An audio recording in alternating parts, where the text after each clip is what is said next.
Assalamualaikum warahmatullahi wabarakatuh. Salam sejahtera bagi kita semua. Alhamdulillah, pada malam hari ini kita bisa bertemu kembali dalam momen debat publik kandidat calon Bupati dan Wakil Bupati Jember tahun 2015. Bapak Ibu sekalian yang saya hormati, pasangan calon nomor urut 1 yang saya hormati, Bapak Haji Sugiarto Sarjana Hukum dan Dr. Dwi Karyono SPBS. Yang saya hormati pasangan nomor urut 2, Ibu Dr. Faida Magister Manajemen Rumah Sakit dan Dr. Andes Kiai Haji Abdul Mukhid Arif, serta hadirin sekalian di seluruh Kabupaten Jember, mulai dari yang ada di aula ini, nobar di kecamatan-kecamatan, maupun pemirsa yang ada di rumah. Hadirin yang saya hormati, bahwa tema debat kandidat pada kali ini meningkatkan pelayanan pada masyarakat dan menyelesaikan persoalan daerah.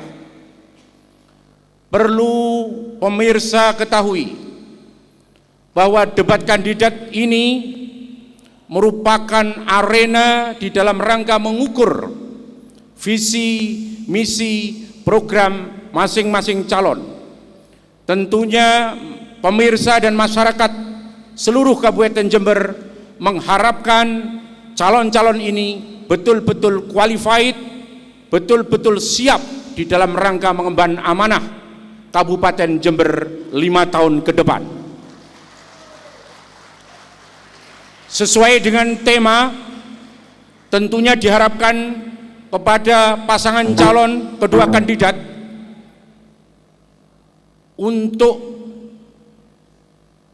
memberikan kontribusi pikiran-pikiran, visi misi tentang peningkatan pelayanan dan sekaligus menyelesaikan persoalan-persoalan daerah.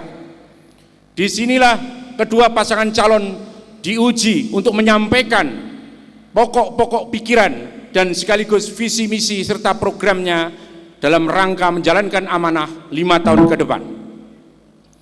Bapak Ibu sekalian, pemirsa di rumah dan dimanapun Anda berada, dalam rangka khidmatnya acara ini dan dalam rangka memperkenalkan pasangan calon, untuk itu kami persilahkan pasangan calon nomor urut 1, Bapak Haji Sugiarto Sarjana Hukum dan Dr. Dwi Karyono SPBS untuk memasuki arena. Hadirin dimohon memberikan aplaus.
Untuk yang kedua, kami persilakan pasangan Bupati dan Wakil Bupati nomor urut 2, Dr. Faida MMR dan Dr. Andes K. Haji Abdul Mukhid Arif. Kami persilakan untuk ke arena. Berikan aplaus pada pasangan nomor urut 2.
Saudara-saudara sekalian, baik yang ada di aula ini maupun pemirsa di rumah,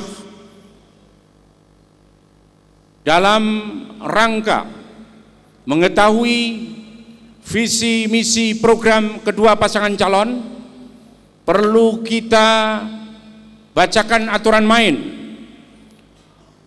Tentunya aturan main ini disepakati oleh kedua pasangan calon bersama KPU. Untuk itu, di dalam amplop ini masih tersegel, selain berisi tentang materi pertanyaan untuk kedua pasangan calon, juga berisi aturan-aturan di mana aturan terbaru yang disepakati oleh KPU dan pasangan calon. Sebelum itu, kami persilahkan kedua pasangan calon untuk menempati tempat masing-masing. Kami persilahkan.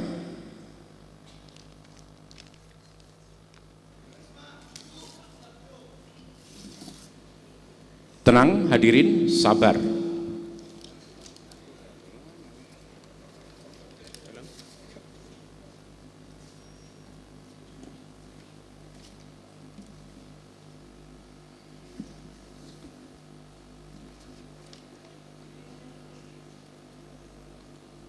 Hadirin sekalian, bahwa debat putaran kedua ini ada beberapa hal yang berbeda dengan putaran pertama, terutama menyangkut sistem debat. Aturan itu diantaranya adalah pada sesi kelima saat lempar pertanyaan, pertanyaan hanya satu kali untuk pasangan calon. Kemudian pasangan calon boleh kemudian melakukan umpan balik, begitu pula sebaliknya, sehingga diharapkan terjadi dialogis. Distorsi-distorsi pertanyaan saya kira bisa diminimalisir dengan model debat dialogis ini. Yang kedua tentunya tata tertib pada kali ini bahwa tidak ada yel-yel kecuali tepuk tangan. Ya, bagi hadirin yang nantinya mengungkapkan, mengatakan, menyuarakan yel-yel, saya mohon kepada KPU dan tim keamanan untuk bisa mengeluarkan kepada yang bersangkutan. Tentunya harus sepakat karena ini sudah sepakati. Sebagai moderator, sebagai pengadil, saya tidak kompromi ketika ada yel-yel atau kegaduhan yang dilakukan oleh supporter kedua pasangan calon. Untuk itu harus ada komitmen bersama dari kita agar suasana kondusif tetap terjaga. Kepala boleh panas, hati tetap dingin. Suasana boleh panas, hati tetap dingin, karena kita bersaudara. Bapak Ibu sekalian dan pemirsa di rumah yang saya hormati, bahwa pada segmen satu ini adalah segmen visi misi pasangan calon, dan perlu saudara-saudara ketahui, pada momen kali ini tidak ada pengundian seperti saat debat publik yang pertama. Untuk itu kami persilahkan 3 menit bagi pasangan calon pertama untuk menyampaikan visi misi program 5 tahun ke depan, dimulai dari sekarang.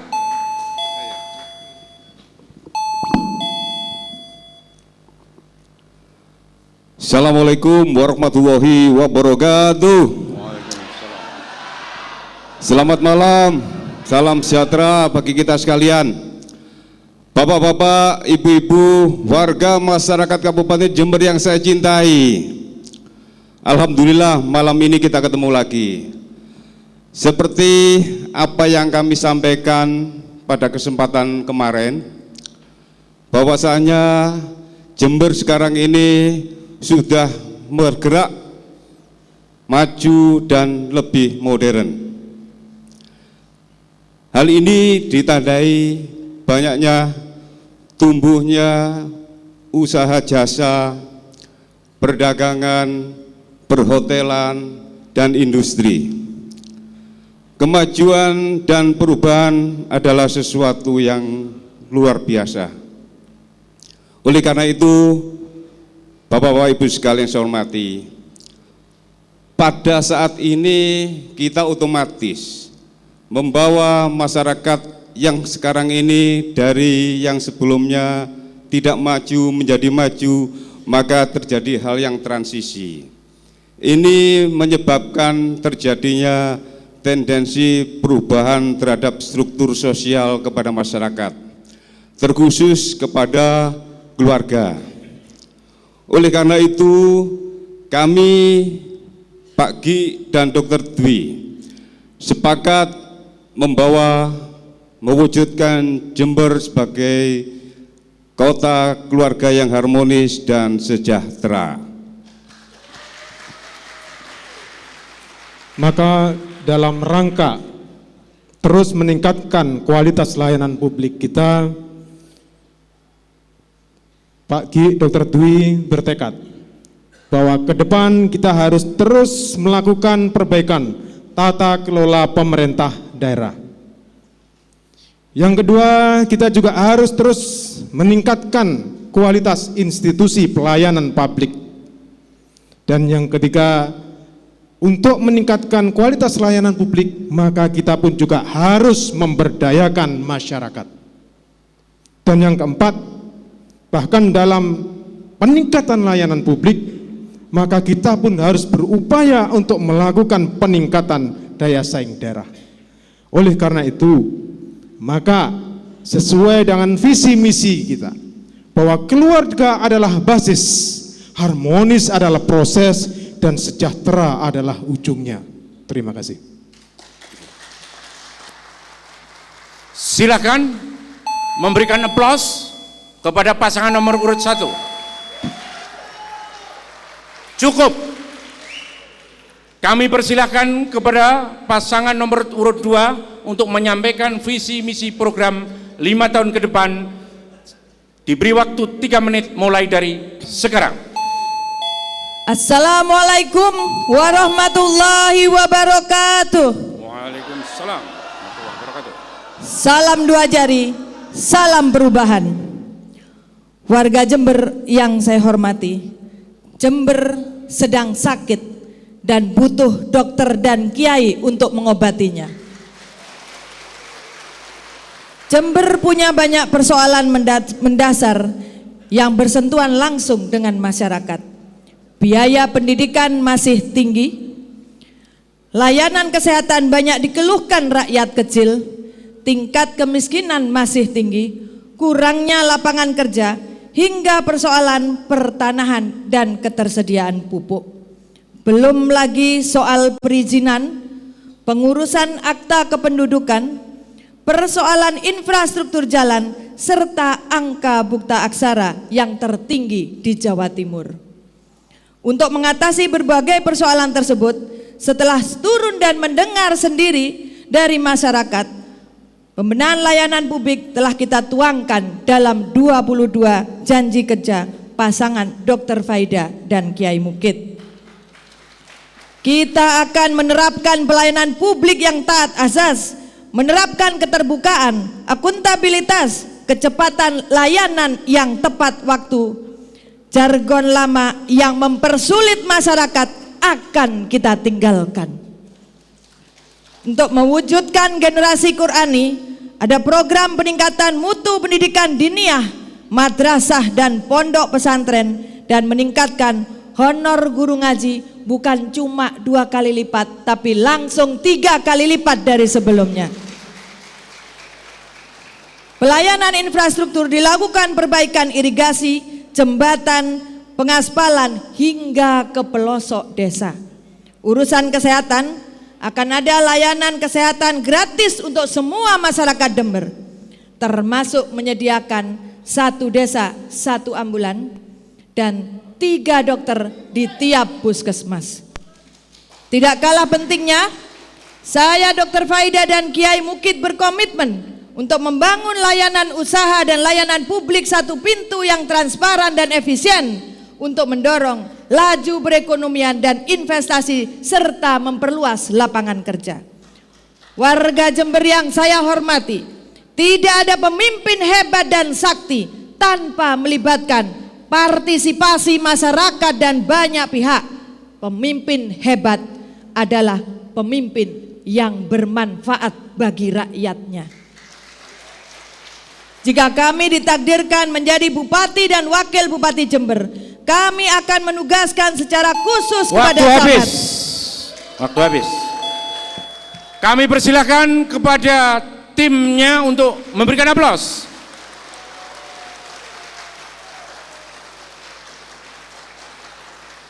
Hadirin yang ada di dalam aula ini dan pemirsa yang ada di rumah, kita jeda sejenak dan setelah itu kita kembali setelah yang berikut ini.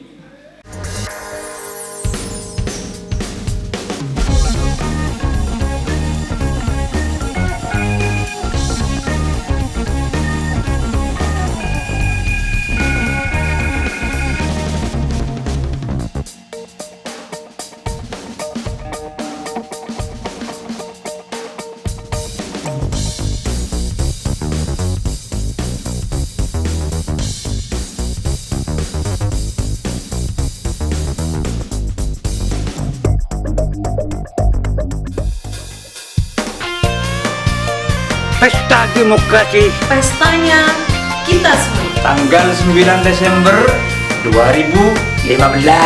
Menggunakan hak pilih secara benar. Itu baru cocok. Ini telah tiba saatnya berpesta. Ayo nyoblos, rek. Pesta demokrasi untuk semua. Memilih bupati dan wakil bupati. Bupatinya orang Jember. Pilkada Jember menentukan. Untuk menentukan Jember ke depan. Untuk kita semua. Bergedaslah. Ayo nyoblos, rek. Pilihlah sesuai kata hati. Tanggal 9 Desember 2015. Ayo kita sukseskan. Pilihlah sesuai kata hati. Pemilih pemula pun turut serta. Ayo nyoblos, rek. Ayo nyoblos, rek. Ayo nyoblos, rek. Ayo nyoblos, rek. Jangan lupa.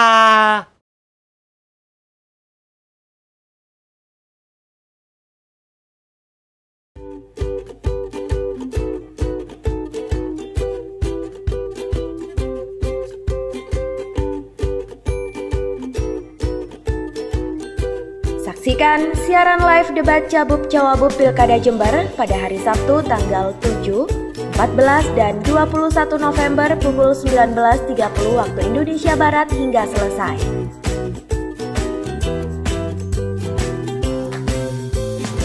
Disiarkan live hanya di Jember 1 TV.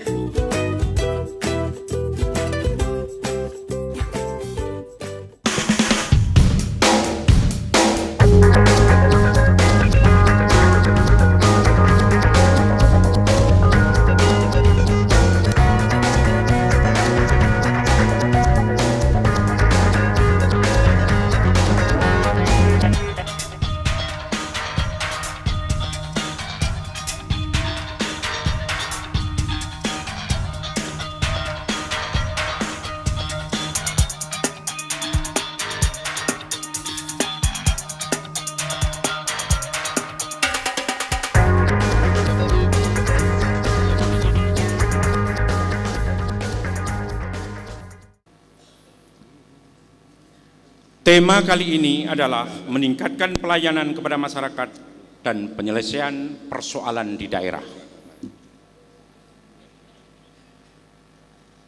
Pertanyaan untuk pasangan nomor urut 1. Ada fenomena kesenjangan kualitas pendidikan antara sekolah-sekolah di pedesaan dan perkotaan, termasuk juga di Kabupaten Jember. Pertanyaannya adalah, bagaimana langkah saudara untuk menyetarakan kualitas pendidikan di desa dan di kota? Dijawab 3 menit mulai dari sekarang.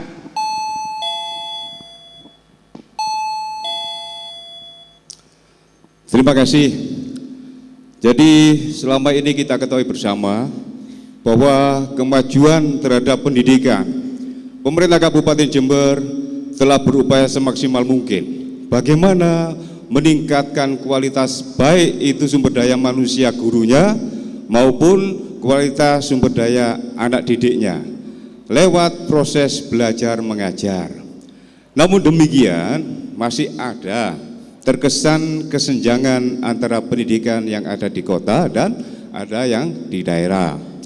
Terkait dengan kebijakan pendidikan ke depan, Bapak Ibu sekalian saya hormati, pada saat ini kami mencoba biar tidak ada kesan kesenjangan yang luar biasa. Yang pertama, kita perbaiki sarana prasarana baik yang menyangkut masalah lembaga pendidikannya. Yang kedua juga bagaimana sumber daya manusia yang ada di pelosok-pelosok desa ini, utamanya terkait dengan para guru-gurunya. Kita berikan insentifnya kepada guru yang mungkin saat ini ada di berbagai pelosok di ujung sana. Kita ingin memberikan pemerataan terhadap kualitas kepada guru-gurunya. terkesan saat ini guru-guru yang ada di kota ini lebih berkualitas daripada guru-guru yang ada di pedesaan. Oleh karena itu, Bapak-Bapak Ibu sekalian, lewat visi misi kami ingin membawa dunia pendidikan, pemerataan, meningkatkan aksesibilitas baik yang ada di kota maupun yang ada di desa. Itu dari saya. Monggo Dr. Dwi. Di samping itu, kita juga perlu ada sebuah terobosan di bidang pendidikan, yaitu ketika pendidikan kita berbasis pada produk, berbasis pada kompetensi, bahwa faktanya apa yang dibutuhkan di kota dan di desa itu adalah suatu perbedaan. Ada kebutuhan yang bervariasi. Oleh karena itu, ke depan kita perlu memposisikan sekolah yang ada di kota dan di desa sedemikian rupa sesuai dengan kebutuhan. Kalau kita ingin ke depan kita memiliki juara-juara atletik, maka perlu ada sekolah kita yang memiliki muatan khusus bagaimana mencetak atletik sejak awal. Kalau kita ingin sekolah kita menghasilkan entrepreneur, maka kita perlu menunjuk sekolah-sekolah tertentu untuk secara khusus mengembangkan ilmu ini. Kita memiliki lahan pertanian yang luas dan perkebunan, maka ini juga harus ditopang adanya sebuah sistem pendidikan yang di sana menekankan kurikulum bagaimana mencetak petani-petani yang unggul. Waktu sudah habis. Pertanyaan yang sama ditujukan kepada pasangan nomor urut 2. Ada fenomena kesenjangan kualitas pendidikan antara sekolah-sekolah di pedesaan dan perkotaan, termasuk juga di Kabupaten Jember. Pertanyaannya adalah, bagaimana langkah saudara untuk menyetarakan kualitas pendidikan di desa dan di kota? 3 menit dari sekarang. Untuk soal pendidikan, saya tegaskan kebijakannya adalah urusan pendidikan untuk semua, education for all. Pendidikan bukan hanya untuk orang kota, tapi juga untuk orang desa. Pendidikan bukan hanya untuk si kaya, tapi juga untuk si miskin. Pendidikan bukan hanya kualitas di sekolah negeri, tapi juga di sekolah swasta. Kualitas pendidikan bukan hanya di sekolah, tapi juga di madrasah. Oleh karenanya kita siapkan dalam 22 program Dr. Faida dan Yai Mukid, maka ke depan pendidikan anak-anak kita bukan hanya gratis sampai SMP, tapi akan gratis sampai lulus SMA, SMK atau aliyah. Juga disiapkan 5.000 beasiswa guna membantu anak-anak kita yang lulus SMA ingin masuk ke perguruan tinggi tapi kesulitan biaya. Karena pendidikan emas itu di usia dini, maka juga kita siapkan program meningkatkan kesejahteraan guru TK, RA dan PAUD se-Kabupaten Jember. Penempatan guru berdasarkan kebutuhan dan kompetensi, bukan berdasarkan like and dislike. Kompetensi guru juga diperlukan di sekolah-sekolah pelosok, bukan hanya di kota. Untuk itu disiapkan insentif guru khusus yang ditempatkan di daerah-daerah terpencil berjuang untuk mutu pendidikan. Silakan Pak Yai. Saya pikir tentang pendidikan, kalau kita lihat itu bukan persoalan kota desa saja. Yang kita rasakan adalah begitu kesenjangan terjadi antara perhatian antara sekolah dengan madrasah yang ada di Kabupaten Jember ini, di mana antara SD, SMP dan SMA, kemudian antara MI, MTS dan madrasah aliyah itu seperti perhatiannya tidak begitu sama, tidak samalah, sehingga ini menimbulkan sebuah kecemburuan dan menimbulkan sebuah persoalan, dan ini adalah merupakan sebuah persoalan yang kita hadapi bersama. Menyelesaikan persoalan semacam ini tidak seperti menyelesaikan persoalan ujian, bukan multiple choice, tetapi perlu sebuah kesungguhan. Karena setiap anak yang dididik baik di SD, di sekolah atau di madrasah, semuanya adalah anak-anak Jember, adalah warga Jember yang harus mendapatkan perhatian yang sama. Oleh karena itu maka persoalan pendidikan yang terjadi sekarang ini bukan hanya persoalan antara negeri swasta, bukan persoalan kota desa, tetapi persoalan yang juga harus dipikirkan adalah perhatian yang sama antara sekolah dengan madrasah yang ada di Kabupaten Jember. Termasuk dalam hal ini berbicara tentang pendidikan, kita jangan menyepelekan pendidikan formal, informal, dan non formal yang ada di tengah-tengah masyarakat. Saya kira itu yang bisa kami sampaikan. Terima kasih. Waktu habis.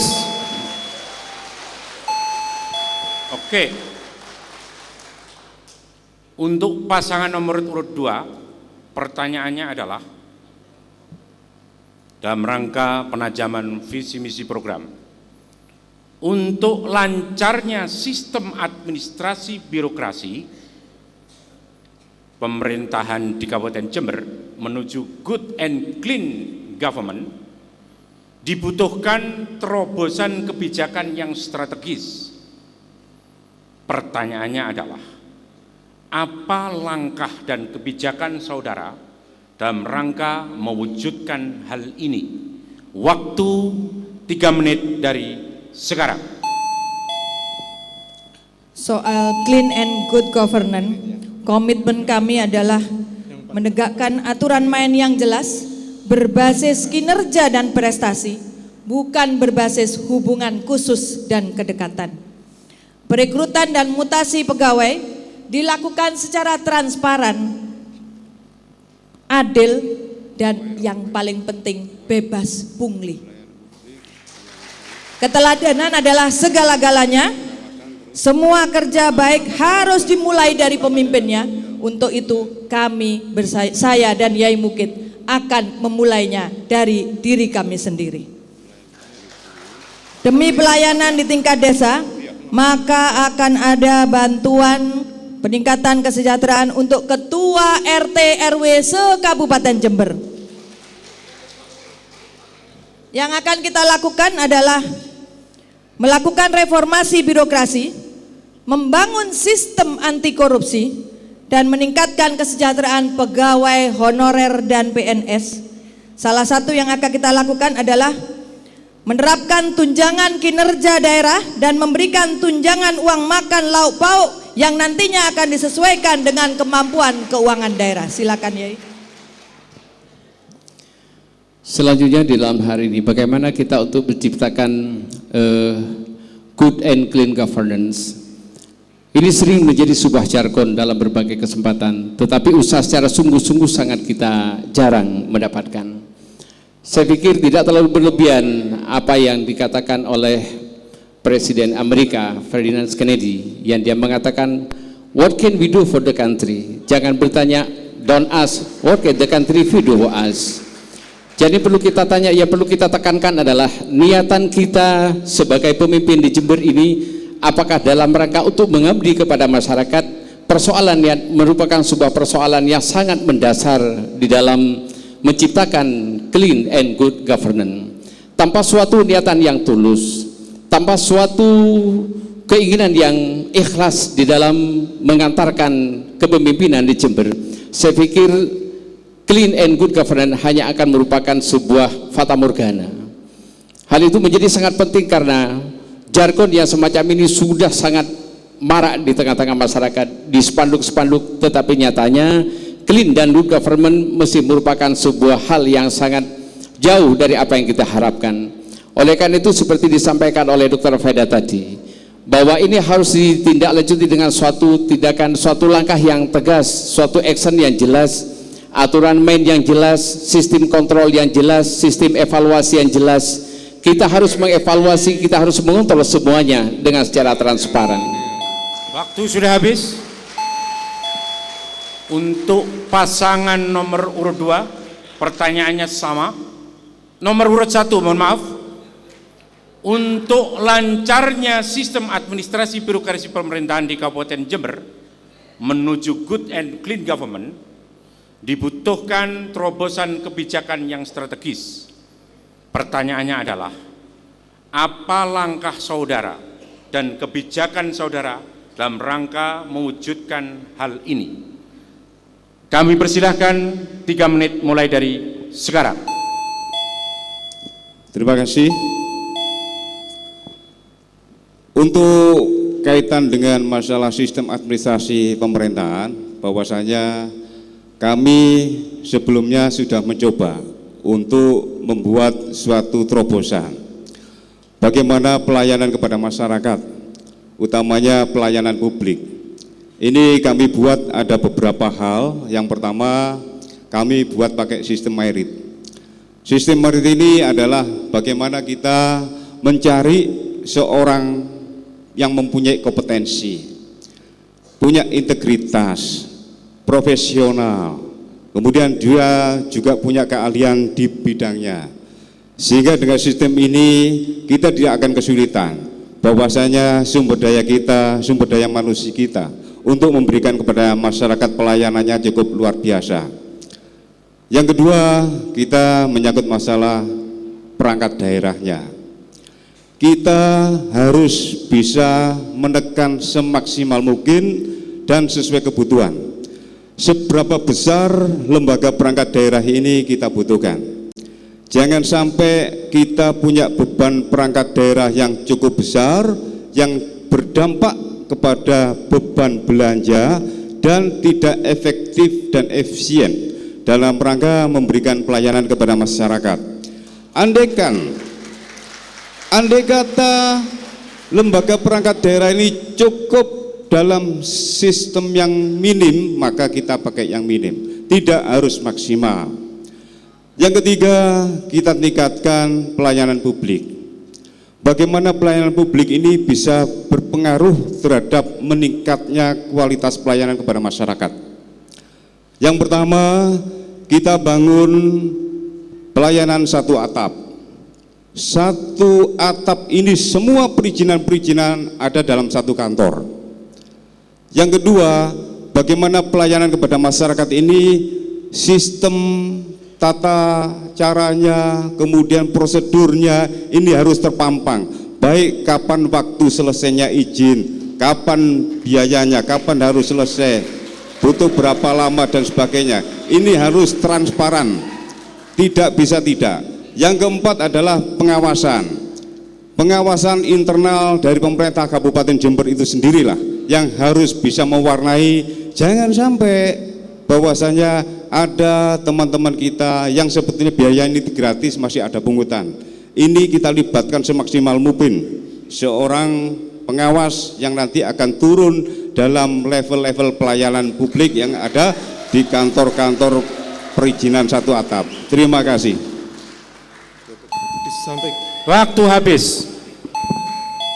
Saudara pemirsa sekalian, baik yang ada di aula ini maupun di seluruh Kabupaten Jember yang berbahagia. Kita tahu bahwa visi misi segmen yang kedua telah usai, tetapi saya menginginkan lebih hangat lagi pada segmen yang ketiga. Tentunya diperlukan pemikiran-pemikiran yang tidak hanya copy paste dan harus berbeda dari pasangan calon. Untuk itu jangan kemana-mana, tetap di ruangan ini dan tetap tidak beranjak dari TV Anda. Kita tunggu yang satu ini.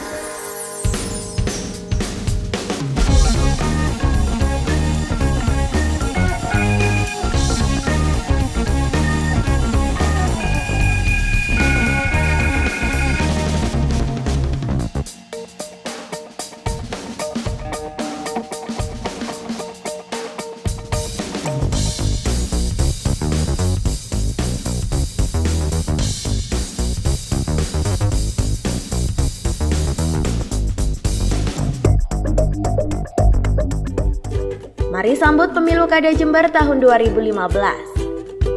Pemilu Kada Jember kali ini jumlah daftar pemilih tetap atau DPT sebanyak 1.892.972 orang pemilih. Terdiri dari 936.195 pemilih berjenis kelamin laki-laki dan 956.777 pemilih berjenis kelamin perempuan. Jumlah tempat pemungutan suara atau TPS bagi masyarakat untuk menyalurkan hak pilihnya sebanyak 4.347 unit. TPS itu akan tersebar di 248 desa atau kelurahan di 31 kecamatan se-Kabupaten Jember. Peserta Pilkada Jember 2015 yakni nomor urut 1, Sugiarto SH Dr. Dwi Koryanto dengan jargonnya mewujudkan keluarga harmonis dan sejahtera. Nomor urut 2, Dr. Faida MMR Kiai Haji Mukid Arif yang mengusung jargon Jember Baru, Jember Bersatu untuk Perubahan. Kapan coblosan pilkada? Catat dan ingat, hari Rabu 9 Desember 2015. Ingat, Pilkada Jember itu penting untuk menentukan kepala daerah Kabupaten Jember agar Jember bisa lebih baik. Jangan golput, sekali lagi 9 Desember ya untuk Jember yang lebih baik.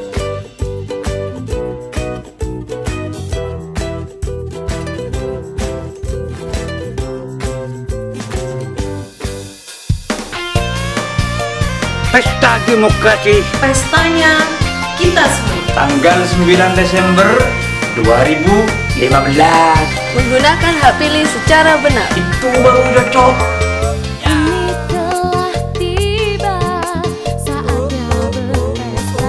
Ayo nyoblos, rek. Pesta demokrasi untuk semua. Memilih bupati dan wakil bupati. Bupatinya orang Jember. Pilkada Jember Untuk menentukan Jember ke depan. Untuk kita semua. Bergedaslah. Ayo nyoblos, rek. Pilihlah sesuai kata hati. Tanggal 9 Desember 2015.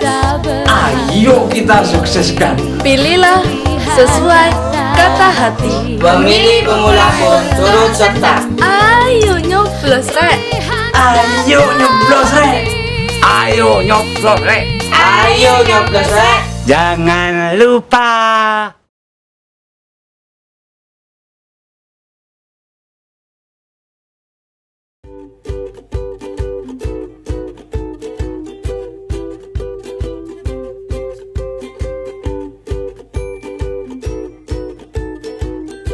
Saksikan siaran live debat Cabup Cawabub Pilkada Jember pada hari Sabtu tanggal 7, 14, dan 21 November pukul 19.30 waktu Indonesia Barat hingga selesai.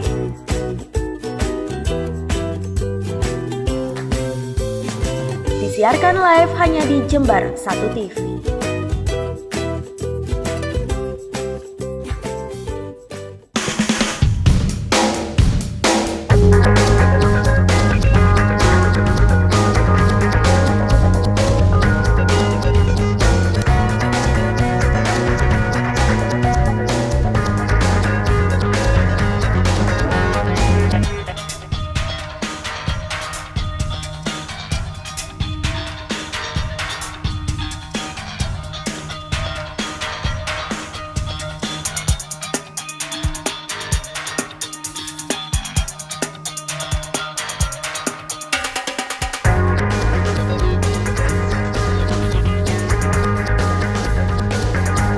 Segmen ketiga ini diharapkan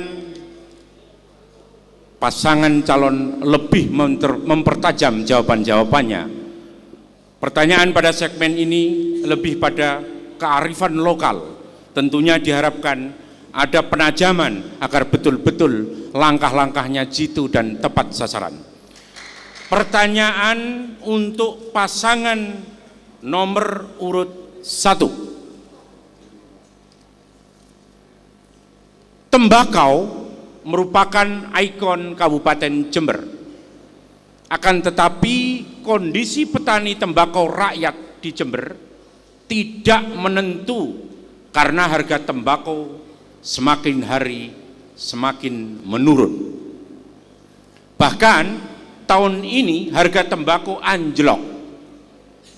Pertanyaannya adalah bagaimana langkah saudara untuk mengatasi persoalan tersebut? Dijawab 3 menit mulai dari sekarang. Terima kasih.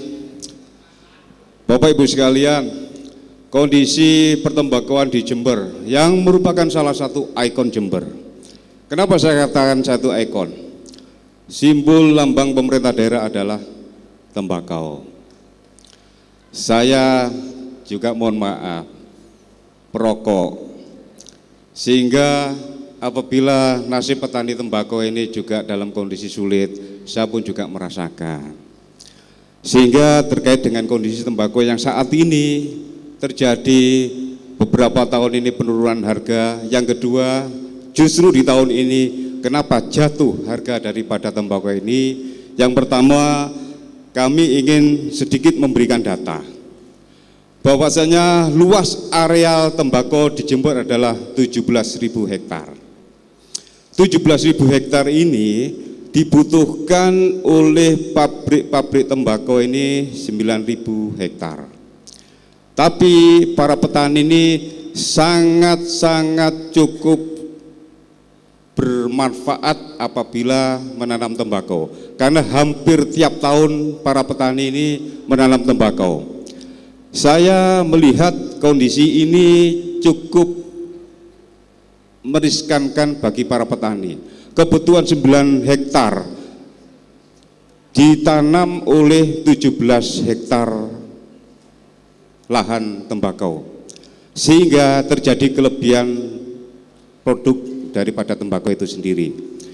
Di tahun ini Bapak Ibu sekalian terjadi bencana alam terkait masalah tembakau, yaitu adanya Gunung Raung, sehingga Gunung Raung kemarin telah mengeluarkan debunya sehingga melekatlah kepada daun-daun tembakau, sehingga kualitas residunya cukup tinggi sehingga nggak laku untuk dijual. Kami dari calon bupati ingin memberikan solusi. Andai kata ini bisa dikatakan kondisi darurat, maka kita bisa memberikan bantuan lewat kondisi keadaan darurat lewat dana tidak terduga. Tapi sistem yang akan kita lakukan nanti, bagaimana ini bisa dirasakan oleh seluruh warga masyarakat Kabupaten Jember yang punya pencarian tembakau. Yang kedua, kita bisa mengalokasikan lewat dana alokasi cukai. Kita bisa memberikan ini untuk bantuan bibit, benih dan sebagainya kepada para petani tembakau. Mungkin ada tambahan dari Dr. Dwi. Di samping itu pemerintah perlu hadir lebih dalam kepada petani dengan memberikan advokasi, dengan meningkatkan bargaining dan komunikasi dengan pemilik gudang maupun pabrik. Bahkan juga kita perlu terus meningkatkan kualitas. Waktu habis. Oke, pertanyaan yang sama ditujukan kepada nomor urut 2. Tembakau merupakan ikon Kabupaten Jember. Akan tetapi kondisi petani tembakau rakyat di Jember tidak menentu karena harga tembakau terus menurun. Bahkan tahun ini harga tembakau anjlok. Pertanyaannya adalah, bagaimana langkah saudara untuk mengatasi persoalan tersebut? 3 menit dari sekarang. Untuk mengatasi masalah rendahnya harga tembakau di Jember, ini dipengaruhi oleh kualitas daripada tembakau itu sendiri. Untuk itu, untuk mengatasi masalah tembakau diambil beberapa langkah. Yang pertama, pemerintah memberikan informasi tentang iklim yang sangat diperlukan oleh petani dalam penanaman tembakau. Yang kedua, pemerintah menyediakan benih unggul untuk meningkatkan kualitas produksi tembakau. Yang ketiga, pemerintah menyediakan informasi untuk mengatasi kesenjangan antara supply dan demand dari tembakau, memberikan informasi tentang volume pembelian dari eksportir tembakau yang selama ini menjadi informasi yang sangat tertutup bagi petani tembakau di Kabupaten Jember. Yang keempat, pemerintah mengoptimalkan peran Komisi Urusan Tembakau Jember KUTJ dan mengoptimalkan perannya sebagai mitra pemerintah dalam melaksanakan program-program di atas. Silakan Pak Yai. Terima kasih. Berbicara tentang masalah tembakau, ini menyangkut hajat hidup orang banyak.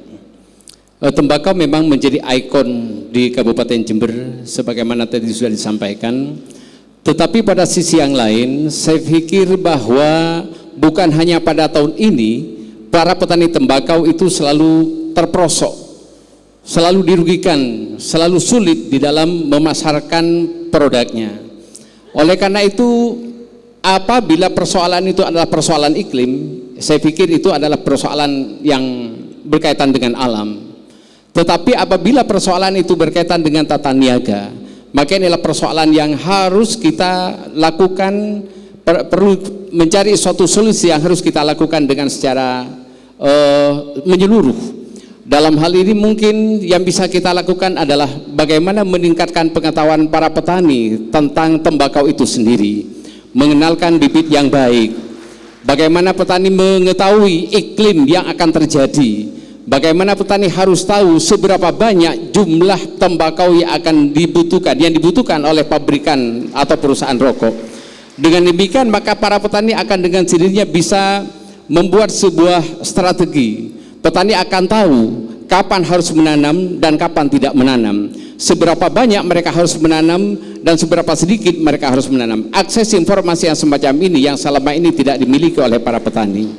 Padahal seperti kita tahu, perusahaan-perusahaan rokok yang besar-besar, lihat saja iklannya di televisi, bisa menunjukkan betapa kayanya mereka. Pada satu sisi para petani tembakau yang sangat terpuruk, itu adalah merupakan persoalan lain, dan ini adalah persoalan kita semua. Waktu habis. Oke.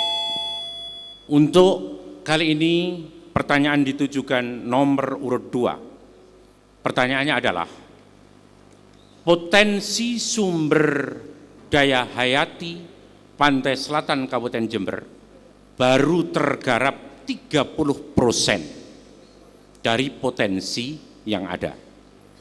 Pertanyaannya adalah, bagaimana kebijakan saudara untuk memaksimalkan pemanfaatan potensi hayati pantai selatan Kabupaten Jember tersebut? 3 menit dari sekarang. Untuk mengoptimalkan sumber daya hayati pantai selatan Jember akan dilakukan beberapa hal sebagai berikut. Yang pertama, untuk mengetahui potensi tersebut akan dilakukan pendataan dan pemetaan sumber daya hayati yang selama ini belum dilakukan secara layak sebagai dasar pengambilan kebijakan, yang akan melibatkan institusi dan lembaga riset yang sudah ada.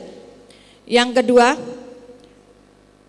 sesuai dengan sumber daya yang ada, maka akan dilakukan mengembangkan program studi kemaritiman di universitas-universitas di Jember yang memenuhi kelayaan akan hal tersebut.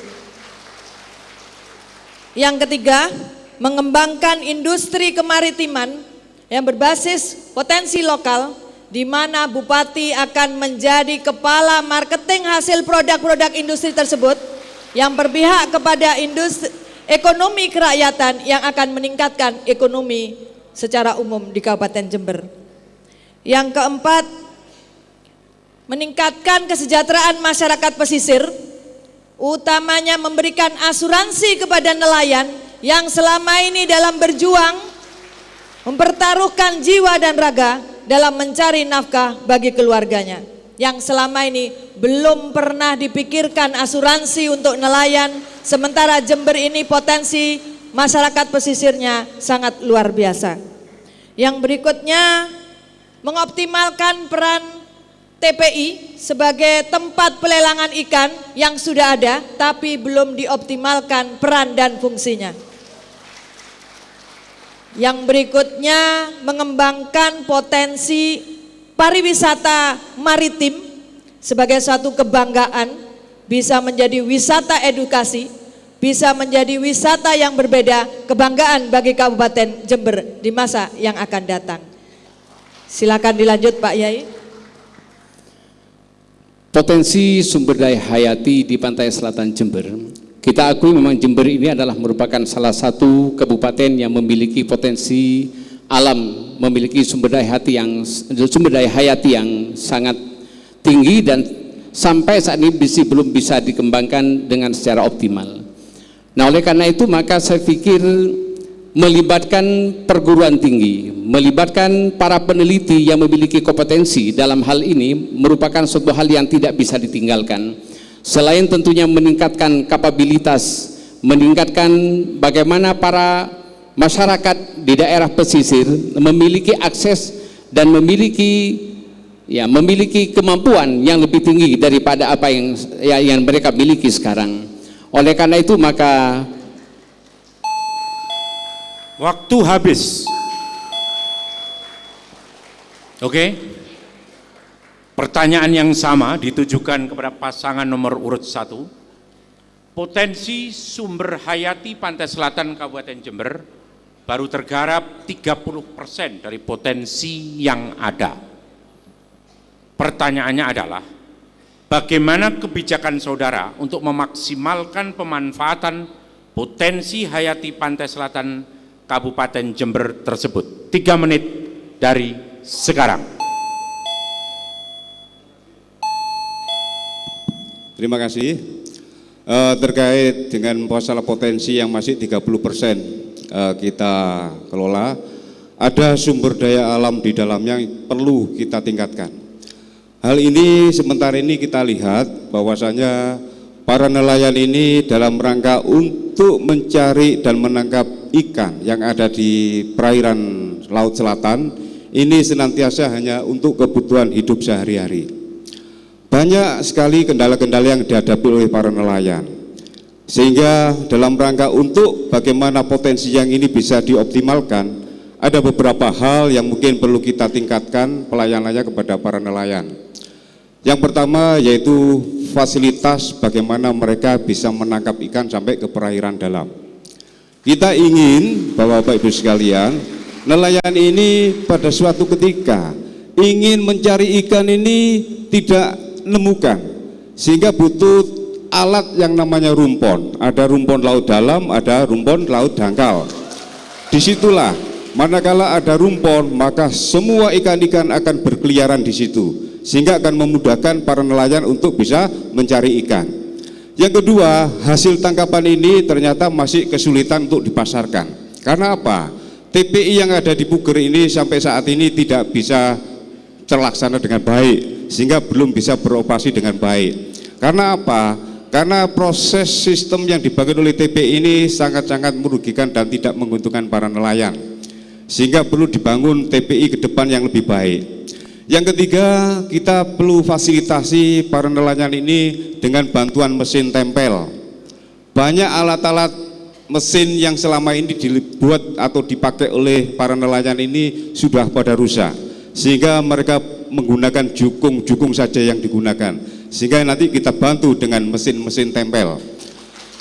Yang berikutnya Bapak Ibu sekalian, yaitu bagaimana pada saat nelayan menggunakan mesin tempel ini kita permudah dari sisi bahan bakarnya.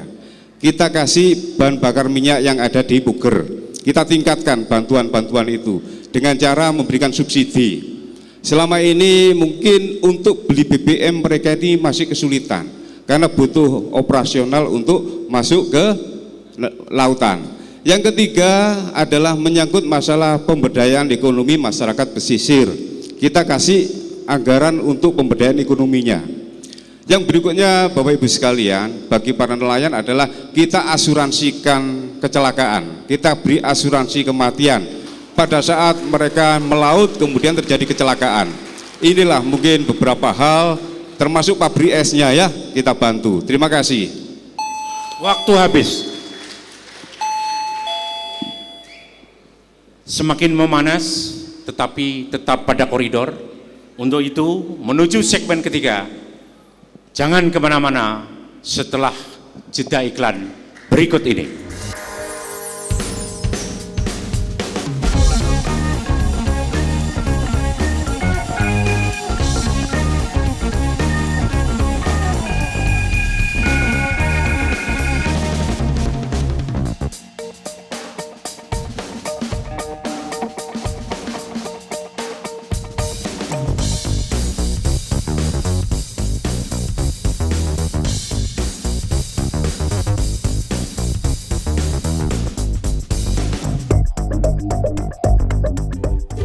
Mari sambut Pemilu Kada Jember tahun 2015. Pemilu Kada Jember kali ini jumlah daftar pemilih tetap atau DPT sebanyak 1.892.972 orang pemilih. Terdiri dari 936.195 pemilih berjenis kelamin laki-laki dan 956.777 pemilih berjenis kelamin perempuan. Jumlah tempat pemungutan suara atau TPS bagi masyarakat untuk menyalurkan hak pilihnya sebanyak 4.347 unit.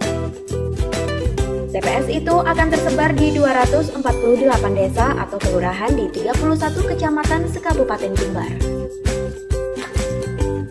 Peserta Pilkada Jember 2015 yakni nomor urut 1, Sugiarto SH Dr. Dwi Koryanto dengan jargonnya mewujudkan keluarga harmonis dan sejahtera. Nomor urut 2, Dr. Faida MMR Kiai Haji Mukid Arif yang mengusung jargon Jember Baru, Jember Bersatu untuk Perubahan. Kapan coblosan pilkada?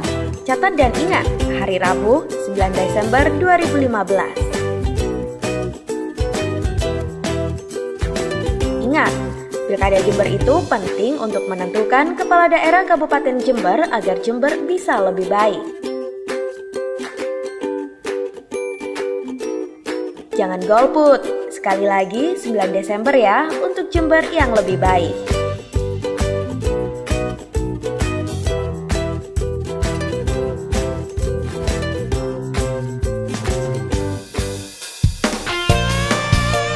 Pesta Demokrasi. Pestanya kita semua. Tanggal 9 Desember 2015.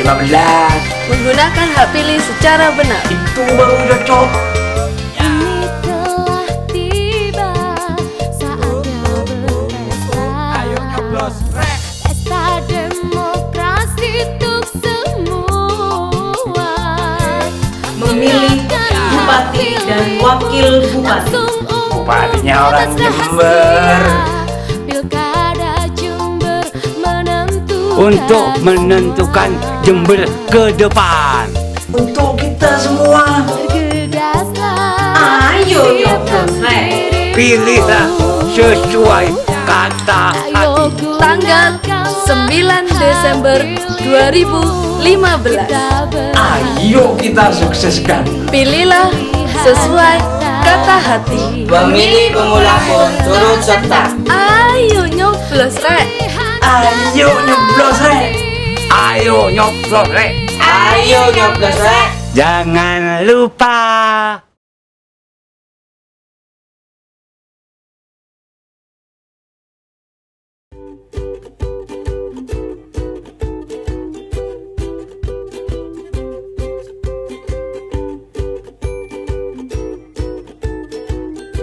Saksikan siaran live debat Cabup Cawabup Pilkada Jember pada hari Sabtu tanggal 7, 14, dan 21 November pukul 19.30 waktu Indonesia Barat hingga selesai.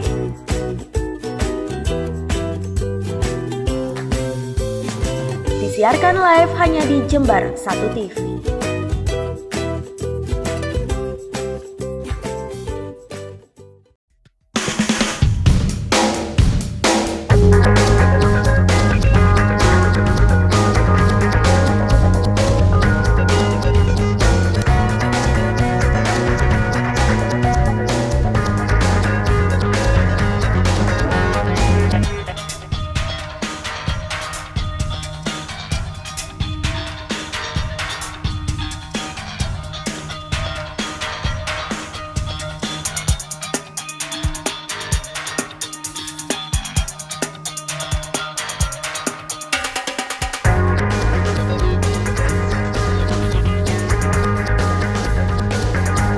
Tiba saatnya segmen keempat.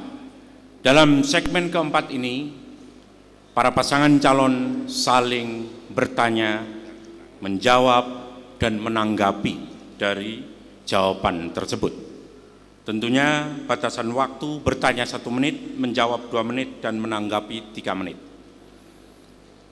Untuk itu kami persilahkan pasangan nomor urut 2 untuk bertanya kepada pasangan nomor urut 1. Kami persilahkan 1 menit dari sekarang. Kepada Pak Dwi dan Dr. Dwi, saya ingin bertanya tentang proses perekrutan dan mutasi pegawai di Jember ini. Dalam perekrutan dan mutasi pegawai, soal kedekatan dan hubungan khusus serta praktek transaksi semestinya tidak boleh terjadi. Pertanyaannya, seberapa jauh itu masih terjadi selama ini? Apa saja yang semestinya dilakukan untuk mengatasi dan menghindari penyelewengan dari good and clean governance seperti itu? Terima kasih. Kami persilahkan pasangan nomor urut 1 untuk menjawab 2 menit dari sekarang. Jadi Bapak Ibu sekalian, untuk merekrut seseorang menjadi suatu pejabat atau menduduki dalam suatu jabatan, ini ada sistem. Tidak begitu mudah syukur rekrut kemudian diangkat. Kita punya baper jakat, ada proses yang harus dilalui. Proses yang harus dilalui adalah bahwasanya untuk menempatkan seseorang pada suatu tempat yang pas, maka dibutuhkan yang pertama adalah dari sisi daftar urut kepangkatan. Yang kedua dari sisi pengalaman kerja selama ini. Yang ketiga menyangkut masalah kompetensi dan pelatihan jabatan kepemimpinan. Dari beberapa hal yang menjadi persyaratan untuk menempatkan seseorang untuk dijadikan suatu jabatan dalam suatu lembaga perangkat daerah, maka kami dari tim Peperjakat mengadakan rapat untuk menetapkan satu calon sebagai seorang pejabat. Maka dipilih 3 orang yang punya kriteria memenuhi syarat. Dari kriteria yang memenuhi syarat ini insya Allah akan terpilihlah salah satu pejabat. Sehingga kalau selama ini dikatakan bahwasanya untuk mengangkat dalam satu jabatan ini dibutuhkan kedekatan, transaksi, insya Allah ini tidak ada. Ini suudon. Jadi Baper Jakat inilah yang kemudian harus bertanggung jawab. Tidak hanya bertanggung jawab kepada manusia, tapi bertanggung jawab kepada Allah Subhanahu wa Ta'ala. Insya Allah apa yang saya katakan ini tidak ada bohongnya, benar adanya. Terima kasih. Ada tanggapan dari nomor urut 2 tentang jawaban dari nomor urut 1? Pertanyaan kami ini memang benar-benar pertanyaan, bukan suudon. Karena kami memang ingin ada jawaban keluh kesah beberapa teman kami yang direkrut sebagai pegawai baru di Pemkab Jember, tapi tidak sesuai kompetensinya. Ada yang dokter Herwan di Satpol PP, ada yang bidan di Satpol PP. Saya kira ini ada jawabannya, karena kami bukan suudon, tapi kami ingin mendapatkan jawaban atas fakta-fakta tersebut. Terima kasih. Pak Yai, silahkan ditambahkan. Masih ada waktu, silakan. Ya, pertanyaan ini sebetulnya tidak dalam rangka mendiskreditkan seorang, tetapi kita secara objektif melihat persoalan-persoalan yang terjadi di Jember, agar nanti siapapun yang menjadi bupati itu bisa mengatasi persoalan-persoalan yang benar-benar terjadi di Jember. Persoalan siapa akan jadi bupati itu terserah kepada Allah Subhanahu wa Ta'ala.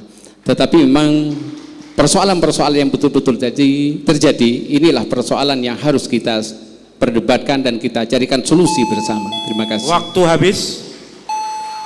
Kami persilakan nomor urut 1 untuk mendakapi balik tentang tanggapan dari nomor urut 2. Kami persilakan 2 menit dari sekarang. Nah, ini lebih spesifik ya. Jadi pertanyaannya menyangkut mutasi. Tadi lebih diarahkan kepada penempatan calon pegawai negeri sipil. Pol PP kok ditaruh di sana, seorang perawat kok ditaruh sana, seorang guru di sini kok dipindah ke sana. Jadi ini juga merupakan suatu sistem, Bapak Ibu sekalian. Perlu diketahui bahwasanya beberapa bulan yang lalu kita telah mengangkat kategori 2, honorer diangkat sebagai CPNS. CPNS ini adalah masih calon pegawai. calon pegawai ini belum tentu akan diangkat menjadi pegawai negeri 100%. Nah, lah begitu. Saya khawatir pada saat penempatan ini nanti ternyata berubah sikap. Sehingga pada saat kemarin ada kategori 2, ini seorang yang berasal dalam satu tempat di kota dipindah ke pelosok. Ada yang ada di pelosok dipindah ke utara, utara ke timur, barat ke selatan. Ini senantiasa kami lakukan.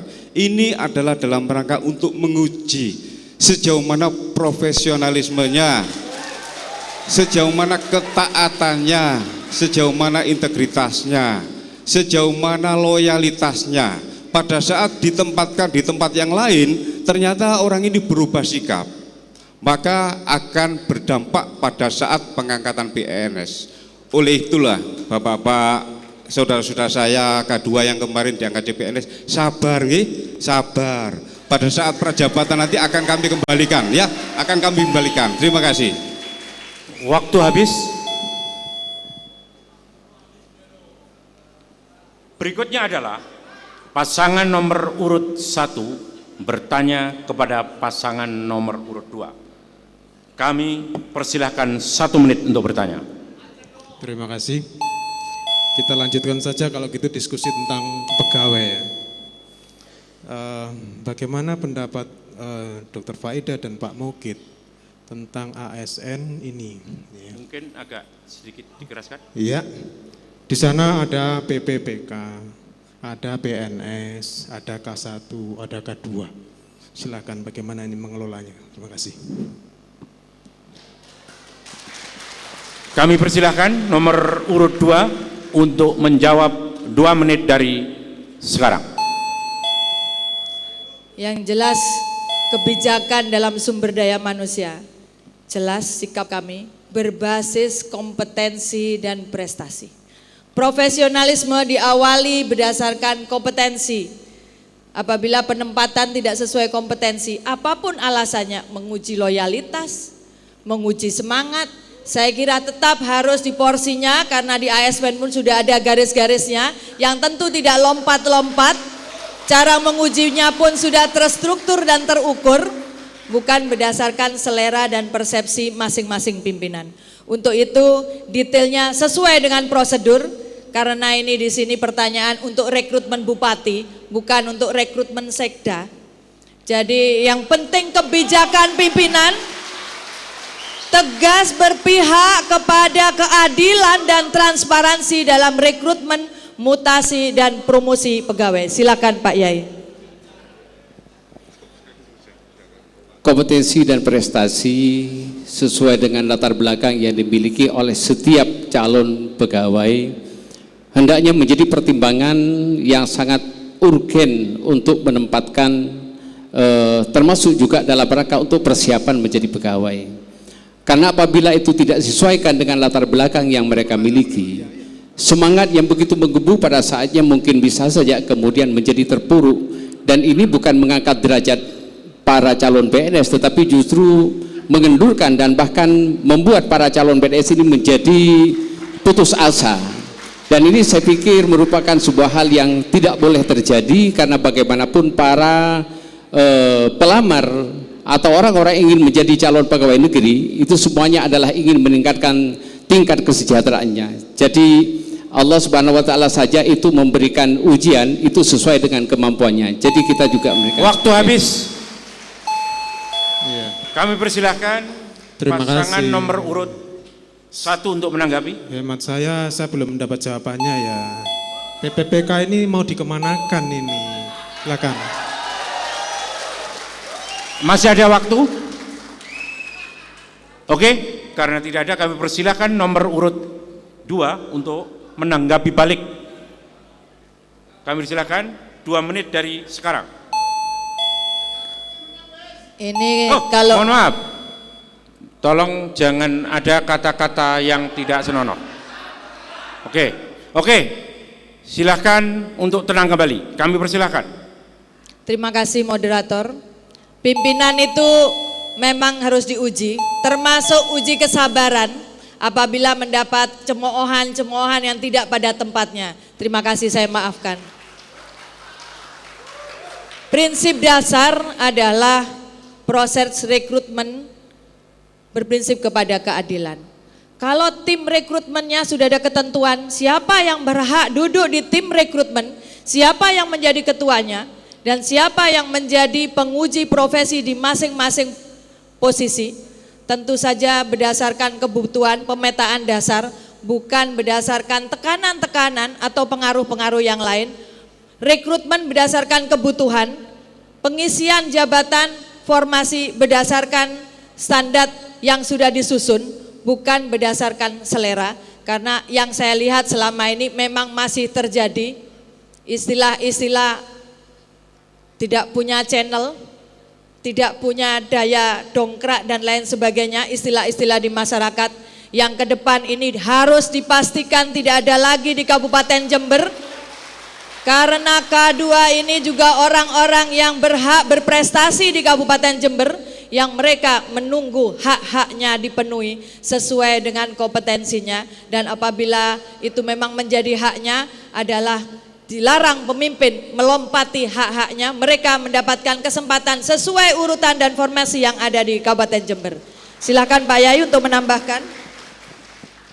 Lembaga apapun yang dibentuk dalam rangka untuk merekrut calon pegawai dan lain sebagainya, itu berakhirnya adalah dalam rangka untuk menemukan sosok yang tepat untuk diposisikan atau ditempatkan di tempat atau kedudukan yang pas. The right man on the right job, the right man on the right place. Ada sebuah fakta mengatakan idza wusidal amru ila ghairi alhi fandhiri sa'ah. Waktu habis. Saudara-saudara sekalian, pemirsa di aula ini maupun di rumah, segmen keempat telah usai. Tiba saatnya menuju segmen kelima. Untuk itu jangan kemana-mana, tetap di channel ini setelah yang satu ini.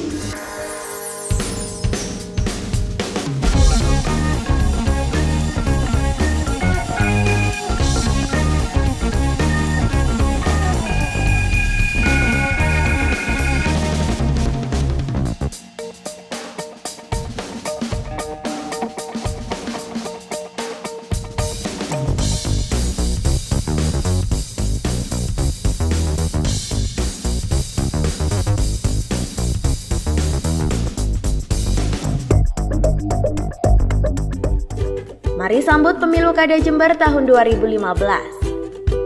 Pemilu Kada Jember kali ini jumlah daftar pemilih tetap atau DPT sebanyak 1.892.972 orang pemilih. Terdiri dari 936.195 pemilih berjenis kelamin laki-laki dan 956.777 pemilih berjenis kelamin perempuan. Jumlah tempat pemungutan suara atau TPS bagi masyarakat untuk menyalurkan hak pilihnya sebanyak 4.347 unit. TPS itu akan tersebar di 248 desa atau kelurahan di 31 kecamatan se-Kabupaten Jember.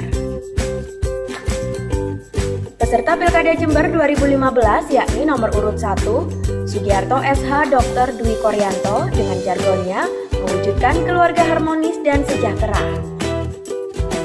Nomor urut 2, Dr. Faida MMR Kiai Haji Mukid Arif yang mengusung jargon Jember Baru, Jember Bersatu untuk Perubahan. Kapan coblosan pilkada? Catat dan ingat, hari Rabu 9 Desember 2015. Ingat, Pilkada Jember itu penting untuk menentukan kepala daerah Kabupaten Jember agar Jember bisa lebih baik. Jangan golput, sekali lagi 9 Desember ya untuk Jember yang lebih baik.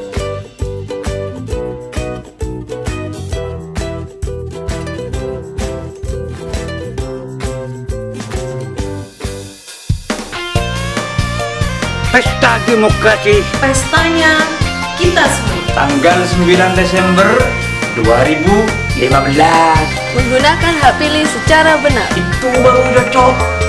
Ini telah tiba saat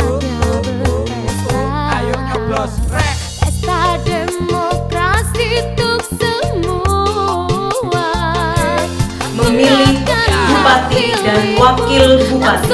Bupatinya orang Jember. Pilkada Jember menentukan Untuk menentukan Jember ke depan. Untuk kita semua. Bergegaslah, Ayo nyoblos rek. Pilihlah sesuai kata hati. Tanggal 9 Desember 2015. Ayo kita sukseskan. Pilihlah sesuai kata hati. Pemilih pemula pun turut serta. Ayo nyoblos rek. Ayo nyoblos rek. Ayo nyoblos rek. Ayo nyoblos rek. Jangan lupa.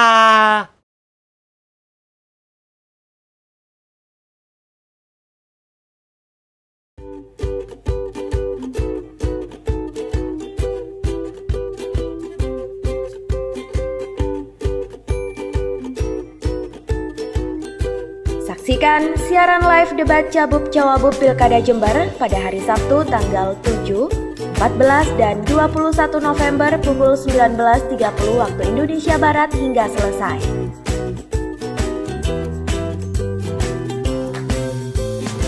Disiarkan live hanya di Jember 1 TV.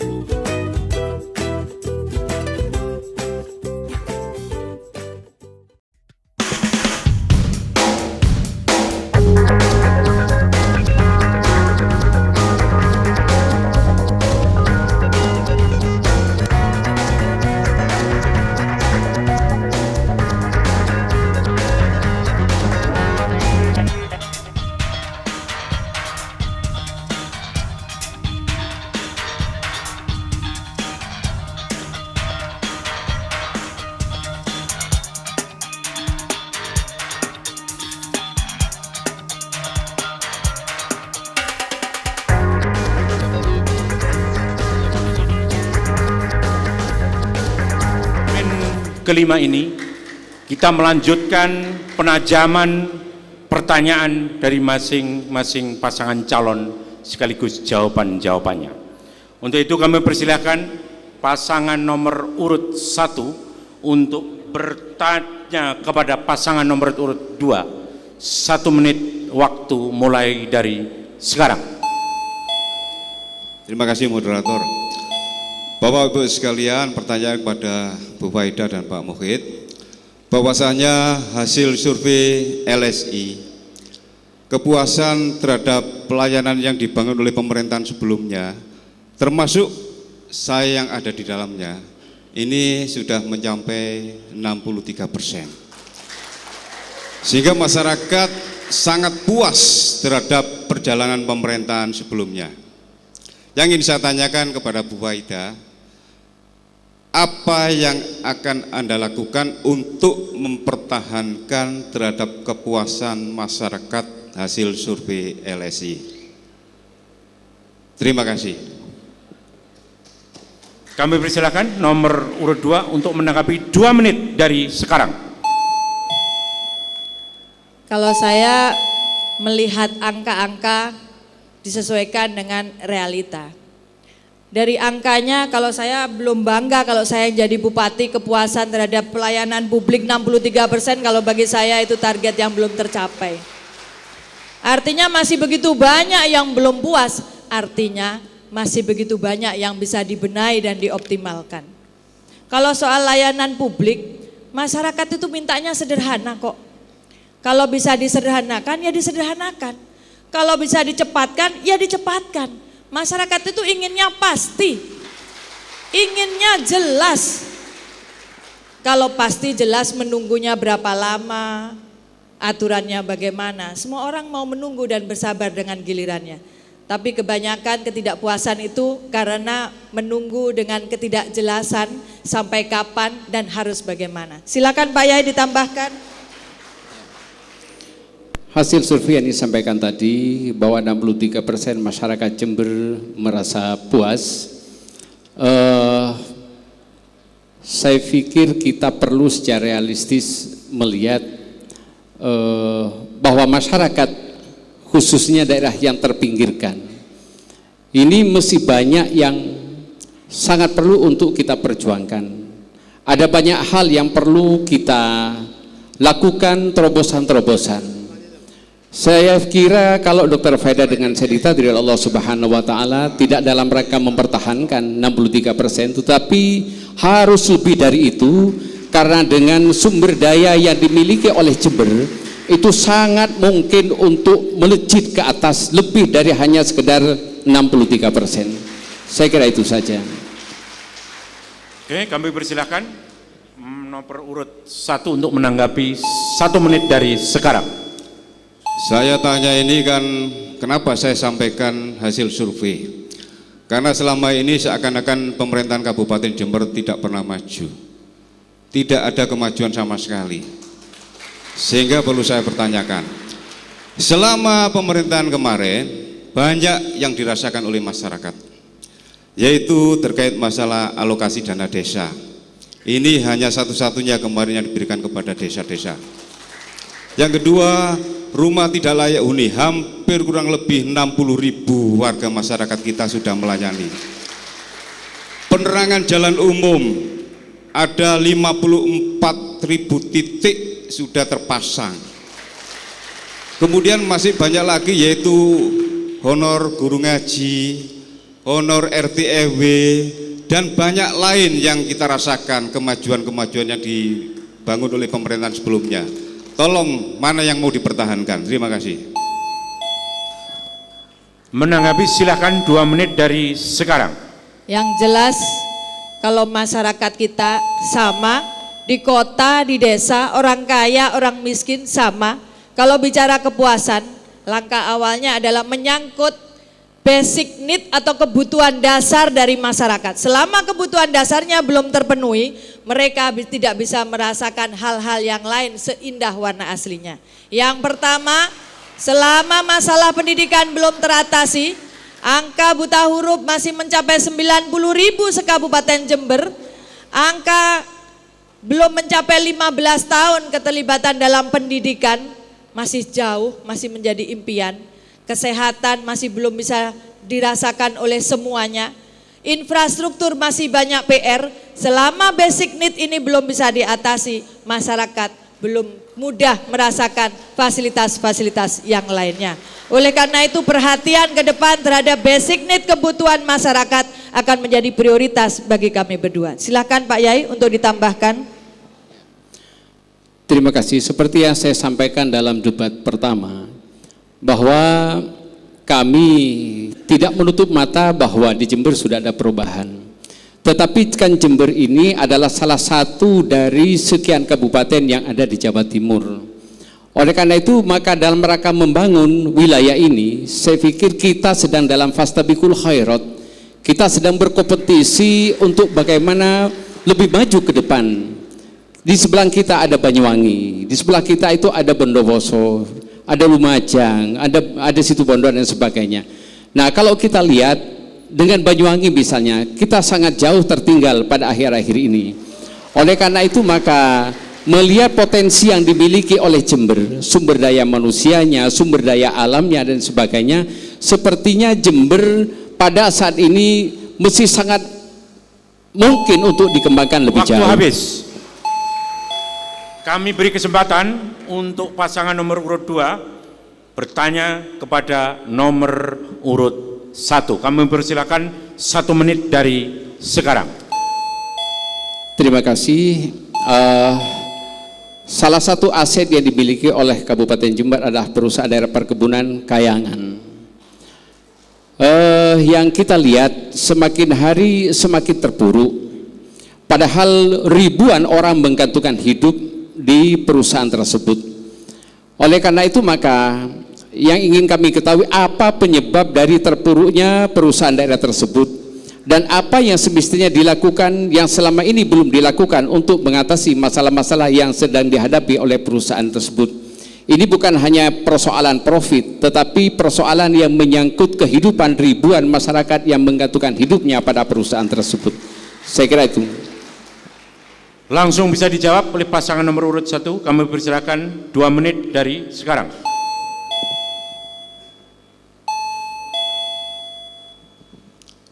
Perusahaan daerah perkebunan ini adalah salah satu atau satu-satunya perusahaan daerah perkebunan yang ada di Jember di Indonesia. Jadi satu-satunya perusahaan daerah perkebunan hanya ada di Jember. Di tempat yang lain tidak ada. Fluktuasi terkait menyangkut masalah pendapatan asli daerah dari sisi pihak PDB ini senantiasa pasang surut. Pasang surutnya perusahaan daerah perkebunan ini tidak terlepas daripada yang pertama, lahan-lahan yang mungkin sudah tua dari tanamannya. Yang kedua juga menyangkut masalah sumber daya manusianya. Yang ketiga adalah bagaimana mereka untuk bisa meningkatkan produktivitas produksi di semua lahan ini. Yang menjadi ikonnya PDB adalah yang pertama karet. Yang kedua adalah kopi, yang ketiga adalah coklat. Tiga hal ini selama ini terus terang aja kelihatan kurang adanya peremajaan. Sehingga para tenaga kerja yang ada di perusahaan daerah perkebunan selama ini senantiasa hanya bisa memproduk terhadap produk-produk yang sudah lama tidak ada peremajaan. Ini bukan berarti tidak ada upaya-upaya untuk meningkatkan produktivitas, tapi tetap ada.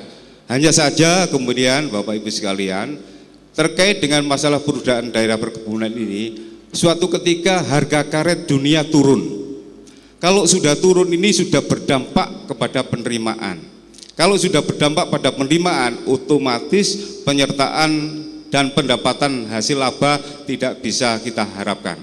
Terima kasih. Waktu habis, kami silakan nomor urut 2 untuk menanggapi waktu 1 menit dari sekarang. Saya melanjutkan tanggapan Pak Yai yang tadi, yang dimaksud ini bukan sekedar profit, tapi soal pengelolaan yang bisa dipertanggungjawabkan. Saya melihat PDP ini problemnya sudah lama, bukan naik turun, tapi turun secara perlahan-lahan dalam waktu yang lama dan dibiarkan. Seharusnya dalam pengelolaan itu kan bisa dipilih berbagai strategi oleh penanggung jawabnya. Kalau lagi tumbuh ekspansi, kalau lagi pada titik tertentu konsolidasi, pada titik tertentu perusahaan dikecilkan, bahkan pada titik tertentu ditutup untuk menyelamatkan perusahaan. Saya melihat sekian tahun belum ada ikhtiar yang sungguh-sungguh untuk menyelamatkan PDP ini. Selain ini satu-satunya perusahaan daerah yang dibanggakan, sayangnya meskipun cuma satu-satunya ternyata juga tidak tumbuh dan sejahtera. Sayangnya meskipun satu-satunya tapi waktu ternyata habis. Bermasalah. Silakan nomor urut 1 untuk menanggapi waktu 2 menit dari sekarang. Itu tadi yang saya sampaikan, bahwasanya kondisi perusahaan daerah perkebunan ini lagi sakit. Lagi sakit bukan kemudian harus dibunuh, tidak harus ditutup. Perusahaan daerah perkebunan ini menaungi ribuan pegawai. Bagaimana seorang direksi harus bisa memberikan yang terbaik, utamanya menyangkut kesejahteraan seluruh karyawannya.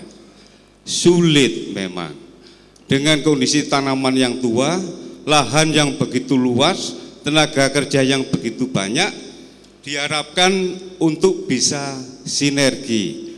Akhirnya banyak upaya-upaya, yaitu terkait dengan masalah kerjasama dengan pihak ketiga. Pihak ketiga ini diharapkan bisa mensuplai, menginvestasikan terkait dengan banyaknya modal yang dibutuhkan oleh perusahaan daerah. Hanya kemarin kemudian KSU ini ditangkap seakan-akan terjadi take over kepada perusahaan di luar Jember. Padahal tujuannya adalah untuk lebih meningkatkan produktivitas. Tujuannya seperti itu. Hanya saja tidak ada sosialisasi kepada seluruh karyawan dan karyawati yang ada di perusahaan perkebunan daerah. Sehingga seakan-akan akan dijual, akan ditutup. Saya selaku badan pengawas waktu itu, saya tidak mau. Saya ingin tetap seluruh karyawan-karyawatinya bekerja dan bekerja, tidak akan ditutup. bagaimana kita mengoptimalkan, memaksimalkan lahan-lahan yang ada ini untuk kita remajakan kembali. Walaupun kemudian butuh waktu yang sedikit agak lama, tapi kita tetap bertanggung jawab. Terima kasih. Waktu habis. Usai sudah segmen kelima, kita menuju segmen keenam, di mana berisi tentang closing statement. Untuk itu jangan kemana-mana, kita jeda dulu dan kembali setelah pesan-pesan berikut ini.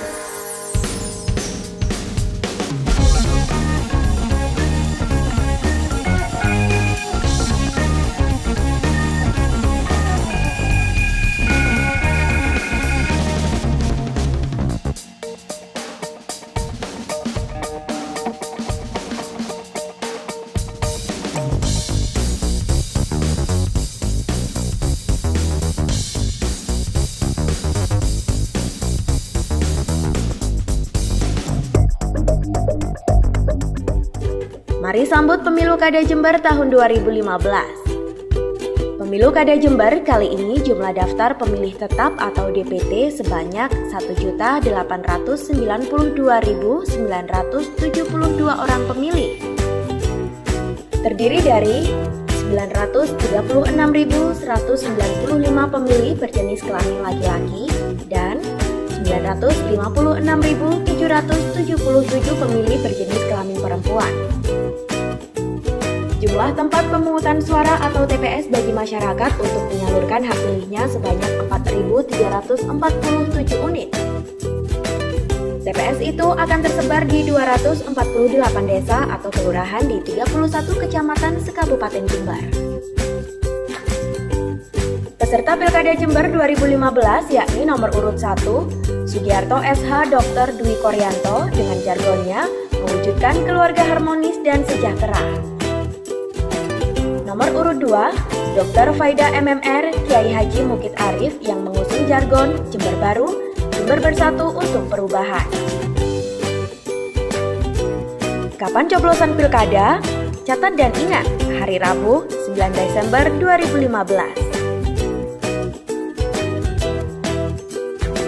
Ingat, Pilkada Jember itu penting untuk menentukan kepala daerah Kabupaten Jember agar Jember bisa lebih baik. Jangan golput, sekali lagi 9 Desember ya untuk Jember yang lebih baik.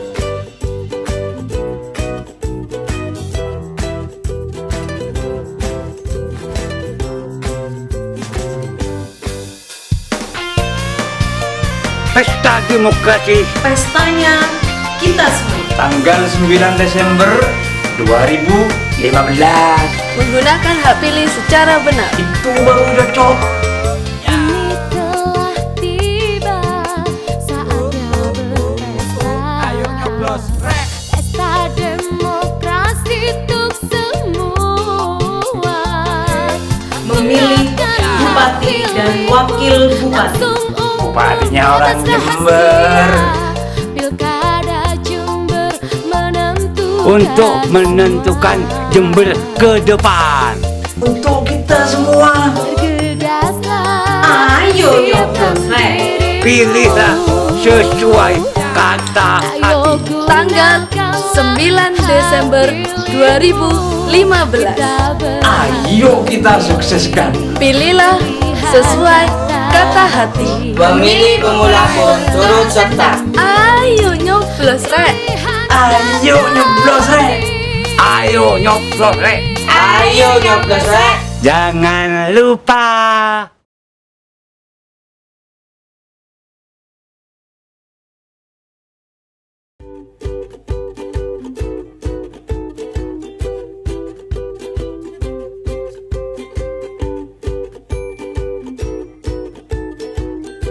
Saksikan siaran live debat Cabub Cawabub Pilkada Jember pada hari Sabtu tanggal 7, 14 dan 21 November pukul 19.30 waktu Indonesia Barat hingga selesai.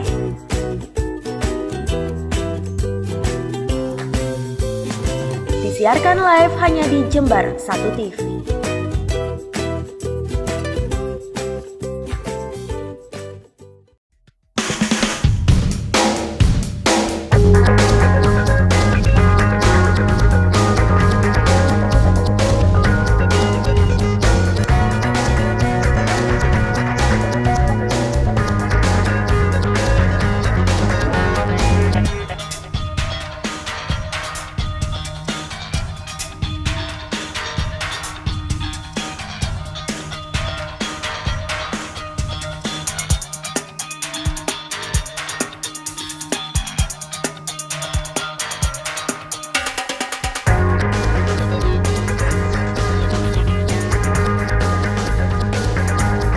memasuki segmen ke-6.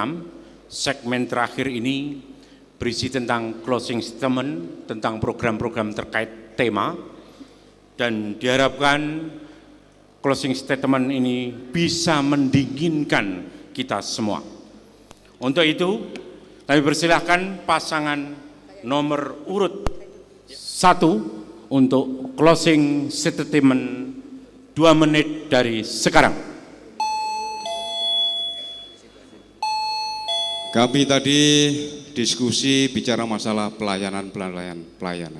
Ada pelayanan pada masyarakat yang cukup sejati yang tidak pernah kita bicarakan tadi, yaitu kepada para PPL, petugas penyuluh lapangan yang telah bekerja untuk peningkatan kesejahteraan nelayan, para petani, para peternak, begitu juga kepada para kepala desa, para kepala kampung, BPD, LPM, RT RW, seluruhnya yang telah memberikan pelayanan sebagai ujung tombak pada masyarakat, kepada kader Posyandu, kepada seluruh guru TK, PAUD, SD, SMP, SMA yang telah begitu banyak memberikan pelayanan kepada masyarakat, dan yang terakhir adalah kepada para dokter, perawat kesehatan yang sampai tengah malam memikirkan orang-orang yang sakit, tidak pernah menyerah. Itu adalah para pelayan yang sejati. Dengan tekad itulah kami, insya Allah, saya Pak Gi dan Dr. V ingin mewakafkan hidup kami, jabatan kami, harta kami, tenaga pikiran kami, semata-mata ingin bersama-sama dengan masyarakat untuk mewujudkan Jember yang lebih baik. Salam hormat saya kepada seluruh warga, salam cinta saya. Terima kasih penghormatan dan penghargaan kepada panjenengan semua, dan terima kasih. Tambahan dari Dr. Marilah kita terus meningkatkan rasa syukur kita, karena disitulah kemudian Allah akan memberikan banyak sekali berkah. Ala hadinnya Al-Fatihah. Waktu habis. Kami persilakan pasangan nomor urut 2 untuk closing statement. Kami persilakan. Terima kasih. Pada intinya, Jember bukan hanya memerlukan bupati yang baru, tapi Jember memerlukan pemimpin melayani dengan cara-cara yang baru. Pemimpin yang melayani dari hati, pemimpin yang berada di tengah masyarakat, pemimpin yang membela masyarakat. Untuk itu perlu saya tegaskan, karena tadi sempat disinggung oleh paslon nomor 1 tentang penutupan PDP, saya pastikan apabila Allah meridhoi saya dan Yai Mukid memimpin Jember, bahwa hal itu tidak akan pernah terjadi demi masa depan masyarakat Jember. Bapak Ibu yang saya hormati, pelayanan warga akan kami fokuskan kepada membangun infrastruktur sampai di pelosok-pelosok desa, bukan hanya di tengah kota. Layanan pendidikan untuk semua orang, bukan sebagian saja. Layanan kesehatan bagi semuanya, dan layanan kependudukan yang dimudahkan. Layanan usaha dan investasi yang bersahabat. Dan mari kita jadikan Jember sebagai salah satu kabupaten layanan publik terbaik di Indonesia. Warga Jember yang saya hormati, datanglah ke TPS-TPS pada 9 Desember 2015 dengan penuh keikhlasan, memilih nomor 2 tanpa perlu membenci yang lainnya. 1-2 menit yang Anda berikan dalam pemilihan TPS akan kami balas dengan pelayanan terbaik selama 5 tahun. Silahkan dilanjut Pak Yai. Saya sebagai warga Nahdien dan saya sebagai seorang santri ingin mengajak kepada seluruh Nahdien, kepada seluruh santri, inilah saat yang tepat untuk kita berkiprah. Kita hentikan perdebatan, kita saatnya sudah untuk melakukan hal nyata. Lisanul hal afsahu min lisanil maqal. Action is speak louder than words. Terima kasih.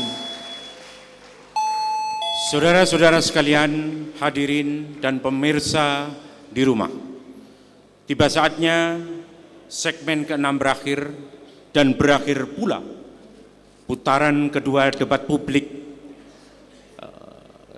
Bupati dan calon Bupati serta Wakil Bupati Jember 2015. Ucapan terima kasih kami sampaikan kepada kedua pasangan calon dan kepada hadirin baik yang hadir di ruangan ini maupun pemirsa di rumah. Dan kami persilahkan kepada semua yang hadir maupun pemirsa di rumah untuk mengikuti dan menyaksikan debat publik Bupati dan calon Bupati dan Wakil Bupati Kabupaten Jember putaran ketiga tanggal 21 November 2015 di tempat yang sama dan jam yang sama. Akhirnya saya sebagai moderator minta maaf bila ada kekurangan, kurang lebihnya mohon maaf. Terima kasih atas nama KPU dan kru TV yang menyiarkan secara langsung acara ini. Dengan bacaan hamdalah bersama-sama kita ucapkan Alhamdulillahirrabbilalamin. Kami minta kepada kedua pasangan untuk saling berjabat tangan dan mendinginkan suasana pada malam hari ini.